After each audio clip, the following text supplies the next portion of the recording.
Bonjour et bienvenue autour de la table dans la parole de Dieu. Nous avons au menu Éphésiens chapitre 5, le verset 18.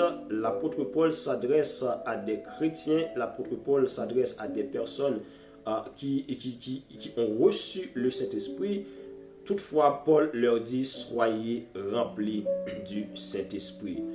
Les chrétiens d'Éphèse, les Éphésiens avaient reçu le Saint-Esprit. Mais pourquoi Paul leur demande d'être remplis du Saint-Esprit? Ce texte attire notre attention sur le fait d'avoir le Saint-Esprit et d'être rempli du Saint-Esprit. Tu peux avoir le Saint-Esprit, tu as reçu le Saint-Esprit, mais tu n'es pas rempli du Saint-Esprit. Bien-aimés dans le Seigneur, la Bible nous montre que quand quelqu'un accepte le Seigneur Jésus-Christ, Dieu envoie le Saint-Esprit habiter dans sa vie pour travailler sa vie, pour guider cette personne, pour former le caractère de cette personne. Et le Saint-Esprit, il vient dans la vie de cette personne comme étant le sceau de Dieu qui dit que telle personne appartient à Dieu. Mais normalement, là, nous avons la présence de Dieu en nous. À ce moment, nous avons la présence du Saint-Esprit en nous. Mais toutefois, nous ne devons pas nous contenter d'une présence. Nous devons passer de l'ordinaire à l'extraordinaire. Nous ne devons pas nous contenter d'une présence, mais nous devons chercher sa plénitude. Avoir la présence, c'est bien, mais avoir la plénitude, chercher la plénitude, c'est mieux. Avoir le Saint-Esprit dans ta vie, c'est bien, mais être rempli du Saint-Esprit, c'est mieux. Quelqu'un qui est rempli du Saint-Esprit, c'est quelqu'un qui vit sous l'influence du Saint-Esprit. C'est quelqu'un qui vit selon la volonté de Dieu. Le Saint-Esprit est dans sa vie. Le Saint-Esprit est maître de sa vie. Cette personne n'est pas charnelle. Si tu marches avec Dieu avec les deux pieds dans le monde, c'est-à-dire que tu es charnel. Tu peux avoir le Saint-Esprit, mais tu n'es pas rempli du Saint-Esprit. Parce que quand tu es rempli du Saint-Esprit, le Saint-Esprit, il est ton guide. Le Saint-Esprit, il est ton conseiller. Tes actions sont guidées par le Saint-Esprit. Et la question que nous pouvons nous poser aujourd'hui, après 2-3 ans de conversion, est-ce que nous avons simplement reçu le Saint-Esprit ou est-ce que nous sommes remplis du Saint-Esprit?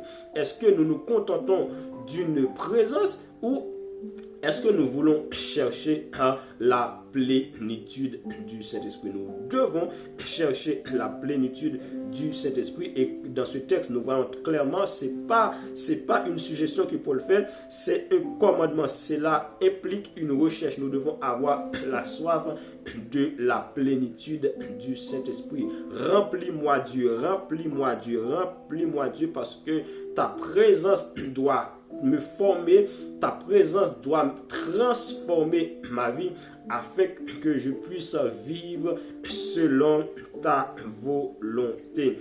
Ta présence doit guider mes choix, ta présence doit forger mon caractère afin que je puisse devenir cet homme que tu as toujours désiré. Cet homme que tu veux, un homme selon ta volonté, de l'ordinaire à l'extraordinaire. Bien-aimé, tu peux passer de l'ordinaire à l'extraordinaire, mais il va falloir chercher la plénitude du Saint-Esprit.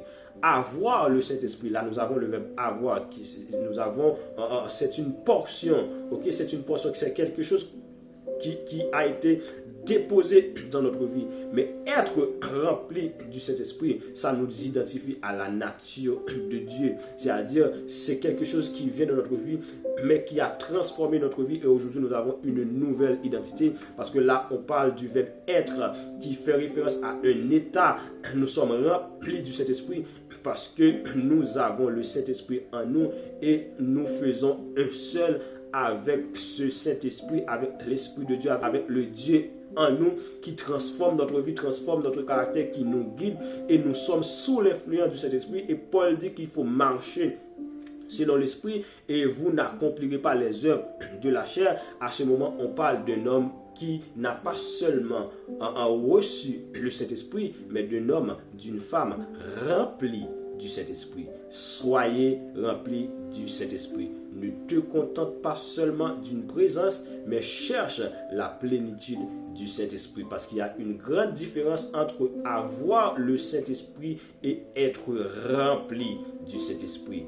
Qu'est-ce que tu attends pour chercher la plénitude du Saint-Esprit? Cherchons, mes bien-aimés, la plénitude du Saint-Esprit. Soyons remplis du Saint-Esprit et que le Seigneur vous bénisse.